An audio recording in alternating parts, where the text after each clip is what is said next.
Et je vais passer à la question posée par les élus Les Républicains qui concerne la situation du LMP. Et je laisse la parole à Pierre-Yves Bournazel. Merci, Monsieur le maire. Donc, je voudrais vous interroger, vous-même et votre première adjointe en charge de la culture, sur la situation du lavoir moderne parisien. Vous savez qu'il y a une procédure judiciaire en cours entre le lavoir moderne parisien et son bailleur. Qu'au terme de cette procédure, ce théâtre pourrait être malheureusement contraint de quitter les lieux et d'abandonner une activité appréciée. Nous soutenons toutes et tous la création. Cet établissement présent depuis de nombreuses années contribue à la richesse et à la vitalité culturelle dans le quartier de la Goutte d'Or.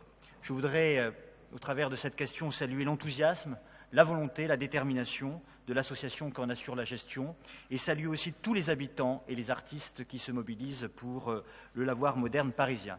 Alors, dans un premier temps, avant de faire un vœu spécifique au Conseil de Paris, je voudrais vous interroger sur les mesures que vous êtes en train d'entreprendre ou les mesures que vous comptez prendre pour aider cette association à poursuivre et à pérenniser son activité culturelle dans un quartier qui mérite de garder un théâtre et un lieu de soutien à la création. Je vous remercie. Merci beaucoup pour cette question. Je vais demander à Karine Roland, qui travaille avec beaucoup d'acharnement depuis de nombreuses années sur ce sujet, de bien vouloir vous donner des éléments de réponse. Je voulais saluer la ténacité de Karine, de mon cabinet aussi, qui suit quasiment toutes les semaines ce sujet et qui le porte auprès de l'ensemble des autorités dans des circonstances, mais elle vous en dira plus, qui ne sont pas toujours faciles. Karine Roland. Merci, Monsieur le maire. Merci, Monsieur Bournazel, pour cette question. Effectivement, le LMP, c'est un peu une antienne, un marronnier, mais pour la bonne cause, parce que je crois que tous ici, nous sommes absolument convaincus de l'intérêt de ce lieu. L'intérêt passé, nous n'y revenons pas, c'était dans les grandes années du LMP, entre 1985 et 2011 à peu près. À cette période-là, Hervé Breuil était aux manettes, c'était un grand agitateur culturel. La ville de Paris soutenait le lieu. Le montant de la subvention à l'époque, pour mémoire, était d'environ 50 000 € annuels. Et puis après, il y a eu des difficultés, comme il y en a souvent dans les établissements culturels ou comme d'autres. Une inspection générale, effectivement, qui a amené progressivement à la cessation d'activité de la société Procréart et à l'association qui dépendait de Procréart. De là vient le problème juridique et judiciaire dans lequel se trouvent encore actuellement les occupants. Vous avez parlé de rapport entre les occupants et un bailleur, c'est bien tout le problème. Le propriétaire actuel ne reconnaît pas à l'association Graines de Soleil, qui a repris les actifs de Procréart, sa qualité de locataire. Donc les uns envoient régulièrement des loyers que l'autre n'encaisse pas, et tout cela est devant les tribunaux depuis plusieurs années maintenant. Le but de l'association étant d'être reconnu comme locataire en droit et titre. Sur ce point de vue, nous avons évidemment peu de prise. Il ne s'agit pas d'interférer sur une procédure judiciaire. Dans une procédure judiciaire, nous en sommes entretenus avec le propriétaire, ou en tout cas son représentant, pour signifier le fait que, de toute façon, nous tenions à ce que le lieu perdure.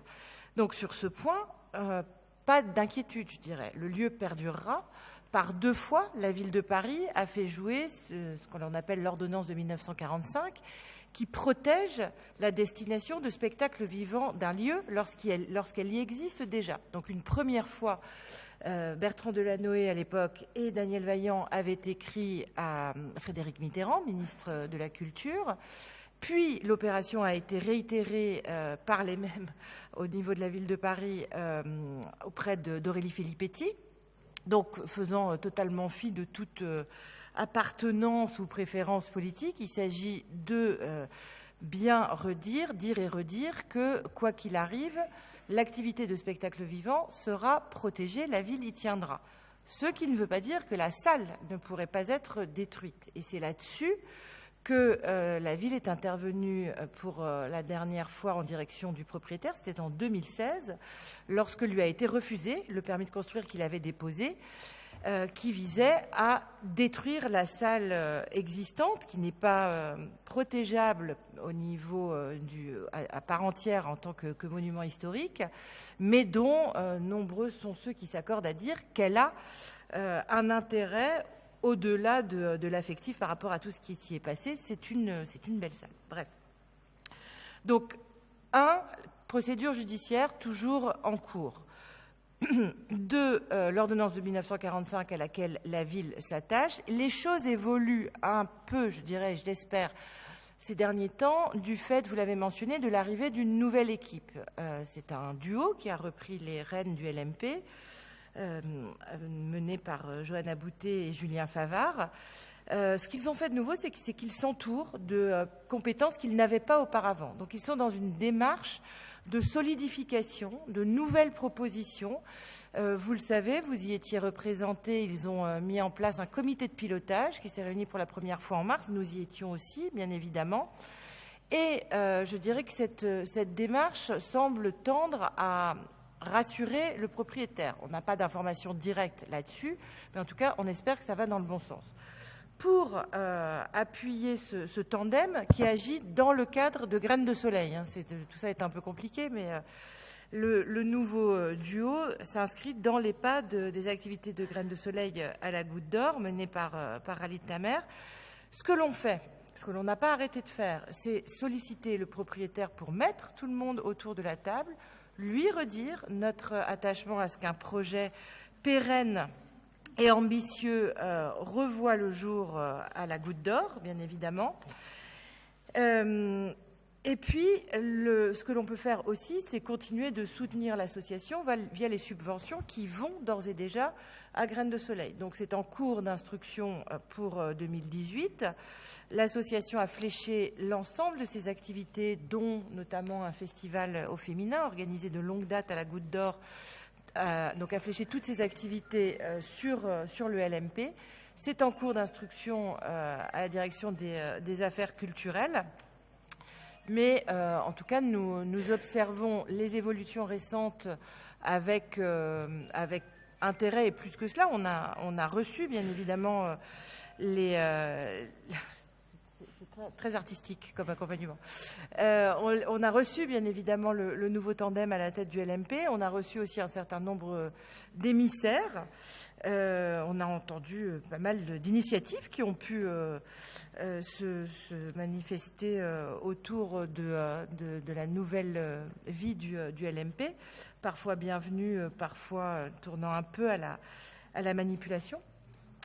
Mais en tout cas, tout ça, à mon sens, à notre sens, va dans le bon sens. Et alors, dernier point, il y a un point sur lequel la ville est très scrupuleuse, et vous le comprendrez.